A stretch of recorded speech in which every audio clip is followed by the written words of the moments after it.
ketika anak kita bertemu atau secara tiba-tiba ya tanpa direncanakan bertemu dengan seseorang yang disable dan dia menunjukkan reaksi yang kurang tepat, apa yang harus kita lakukan sebagai orang tua? Andi Academy, knowledge to inspire a nation.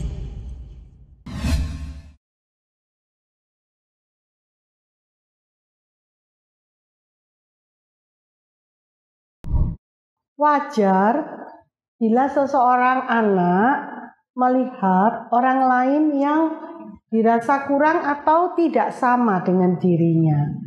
Karena anak itu, karena seperti kita, bagaimana kita dapat memahami, menerima orang yang berbeda melalui pengalaman dari kita ketika bertemu, melihat atau menangani, berelasi dengan orang-orang yang berkebutuhan khusus. Misalnya orang-orang yang jarinya tidak lengkap, ataupun orang yang tunanetra, kemudian tunadaksa, dan sebagainya. Pemahaman kita peroleh dari mana? Dari ketika berpengalaman bertemu dengan mereka, bukan? Nah, karena anak-anak kita itu belum pernah punya pengalaman untuk bertemu atau melihat atau bahkan mengetahui bahwa memang ada orang-orang yang tidak seperti kita. Nah, jadi sudah hal yang wajar ketika anak kita melihat salah satu dari mereka atau bereaksi, anak akan menunjukkan sesuatu yang ganjil atau bertanya kepada kita, kenapa kok begitu ya orang itu? Loh, kenapa ya orang itu kok begini, kok jarinya kurang, kok tidak bisa melihat dan lain sebagainya. Terutama anak-anak yang dalam usia bawah 5 tahun. Nah, dan bagi kita orang tua juga umum, kalau kita belum pernah bercerita kepada anak atau mengajarkan kepada anak, Dek, ada loh orang yang tidak bisa melihat. Itu disebutnya tunanetra atau buta. Nah, itu kan sesuatu yang ganjil, sesuatu yang weird. Kita tidak akan terpikir untuk mengajarkan dan bercerita kepada anak terlebih dahulu sebelum anak itu menemukan atau melihat ataupun ketika ada keluarga kita yang demikian atau relasi kita yang demikian. Nah, biasanya sekolah yang mengajarkan tentang hal ini kepada anak-anak. Tetapi ya kita tidak bisa menuntut kepada sekolah juga. Bisa juga sekolahnya belum mengajarkan ya. Nah, kemudian ketika anak kita bertemu atau secara tiba-tiba ya tanpa direncanakan bertemu dengan seseorang yang disable dan dia menunjukkan reaksi yang kurang tepat, apa yang harus kita lakukan sebagai orang tua? Yang pertama, jangan menyalahkan anak, karena anak kita itu tidak tahu dan tidak mengerti. Kemudian ketika anak kita bereaksi secara spontan dengan kurang baik menurut kita atau kurang tepat, sebaiknya kita juga tidak bereaksi spontan juga terhadap tingkah anak kita. Kita berusaha sedemikian rupa menenangkan diri dan kita tenang aja, biasa aja. Terutama ketika di hadapan orang yang berkebutuhan khusus tersebut. Dan kita tunjukkan kepada anak, kita beri contoh bahwa kita tetap menyapa dengan biasa, dengan ramah. Seakan-akan orang-orang itu memang orang-orang yang biasa dan sama dengan kita. Ya karena memang mereka adalah orang-orang yang biasa, orang-orang yang sederajat, orang yang tidak berbeda dengan kita secara mental, secara individu. Apa yang menjadi kekurangan mereka itu sebuah hal yang di luar hak kita untuk mengurus. Itu adalah kondisi mereka yang berurusan dengan Tuhan gitu ya. Kita tidak punya hak untuk mencerca, kemudian mengatakan begini begitu, menasihati dan sebagainya. Tidak. Jadi kita harusnya memang begitu. Kita tunjukkan kepada anak bahwa kita menerima setiap orang yang berbeda, orang yang kurang, orang yang berkebutuhan khusus, orang disabel itu kita menerimanya sama dengan orang-orang yang lain. Kita tidak membedakan, kita juga tidak memberi label, ya. Kita tetap ramah bicara. Anak pasti yang pertama mengamati bagaimana kita bereaksi dengan orang tersebut.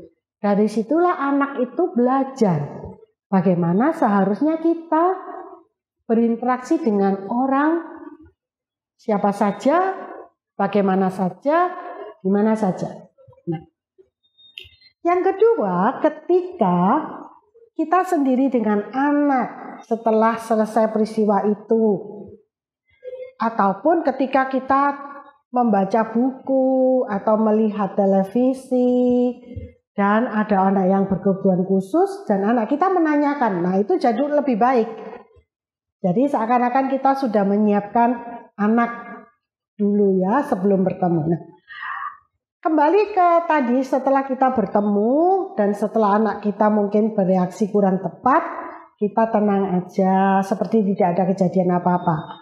Sesudahnya, entah itu di malam hari sebelum tidur, entah ketika sudah dalam suasana yang private dengan anak, di mobil atau di tempat yang khusus, kita kembali mengulas peristiwa tadi. Kita tanyakan kepada anak, Dek, kasihan ya om itu, dia misalnya tidak bisa melihat, itu bukan salahnya. Memang dia sejak lahir atau karena peristiwa ini atau itu yang kita tahu, kita ceritakan kepada anak. Dan om itu sebetulnya juga pandai, om itu orangnya baik, sama seperti kita. Nah, kekurangan itu tidak boleh kita lihat sebagai sesuatu hal yang buruk atau yang tidak baik dari om itu. Mungkin juga nanti kita ketemu orang lain lagi dengan kondisi yang lain. Nah, kalau kita yang lengkap ini kita bersyukur. Jadi setiap orang itu dengan keberadaan apapun itu adalah seizin Tuhan dan anugerah Tuhan kepada orang itu. Kita sebagai sesama teman, sesama keluarga yang mengenal setiap orang, kita tidak boleh membeda-bedakan, kita harus menerima orang itu. Dan kalau perlu bantuan dari kita bantu secukupnya. Tetapi biasanya orang-orang dengan kebutuhan khusus itu yang disebut disabled, itu adalah orang-orang justru yang tangguh, orang-orang yang kuat. Dan mereka juga belajar di sekolah-sekolah khusus. Mereka juga hidupnya, tingkah lakunya mengurus dirinya sendiri, juga bekerja sama dengan orang-orang yang lengkap, orang-orang yang normal seperti kita. Jadi tidak masalah, Dik. Setiap orang itu tidak ditentukan dengan bagaimana kondisinya, tetapi bagaimana dia bisa berguna bagi orang lain. Bagaimana dia bisa menolong orang lain. Jadi, ibu dan ayah berteman dengan om dan tante itu ya sama seperti berteman dengan om yang lain atau tante yang lain. Semua sama. Jadi ya kita bersyukur sama Tuhan bahwa Tuhan sudah menganugerahkan kita kondisi yang baik, sempurna. Ada orang yang lain walaupun dengan kondisi tidak sempurna itu juga sama baiknya. Jadi kita tidak boleh membeda-bedakan, kita harus tetap berteman dan kita saling menolong. Karena mereka-mereka itu juga orang-orang yang hebat, orang-orang yang berguna bagi orang lain. Adik mau tahu, ada banyak loh penyanyi yang buta tapi suaranya bagus. Ayo kita cari di internet, nih mama carikan, dengar suaranya, bagus ya. Nah, setiap orang itu yang penting bagaimana? Bagaimana Dek yang penting? Dia harus berguna bagi orang lain. Bagaimana berprestasinya. Gitu ya Dek.